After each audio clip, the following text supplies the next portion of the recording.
નમસ્કાર મિત્રો, ઠાકોર સમાજને લઈને અત્યારના સૌથી મોટા સમાચાર સામે આવ્યા છે. બનાસકાંઠામાં એક ઠાકોરે કર્યું છે એવું કામ કે જેને જોઈ તમે પણ ચોંકી જશો. સમાજના દરેક લોકો વિડીયોને ખાસ અંત સુધી જોવાનું રાખજો, કારણ કે વિડીયો જોયા પછી તમારી પણ આંખો ખુલી જવાની છે અને તમે પણ તમારા દીકરા કે દીકરીઓને સારો રસ્તો બતાવી શકો.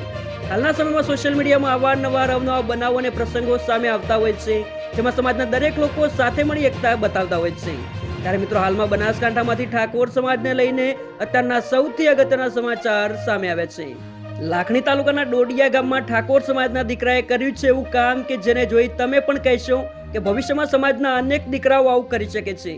ડોડિયા ગામથી સંજયભાઈ પરબતભાઈ ઠાકોર કે જેઓએ કર્યું છે એવું કે જેને જોઈ સમાજના દરેક લોકોની આંખો ખુલી જવાની છે. સંજયભાઈ પરબતભાઈ ઠાકોરે ખેલ મહાકુંભમાં લાંબી કૂદમાં સમગ્ર બનાસકાંઠા જિલ્લામાં પ્રથમ નંબર અને 200 મીટર દોડમાં બીજો નંબર પ્રાપ્ત કરી સમાજનું ગૌરવ વધાર્યું છે. એ બદલ સમગ્ર ક્ષત્રિય ઠાકોર સમાજ તરફથી ખૂબ ખૂબ અભિનંદન. મિત્રો, તમે પણ સમાજના આવા રમતવીર દીકરા માટે એક લાઈક કરી નીચે કોમેન્ટમાં અભિનંદન પાઠવી શકો છો. સાથે ઠાકોર સમાજના દરેક ન્યૂઝ અને અપડેટ્સ માટે તથા સમાજની એકતાનો એક મજબૂત મંચ બનાવવા માટે ચેનલને સબસ્ક્રાઇબ અવશ્ય કરો. જય માતાજી, જય ઠાકોર સમાજ.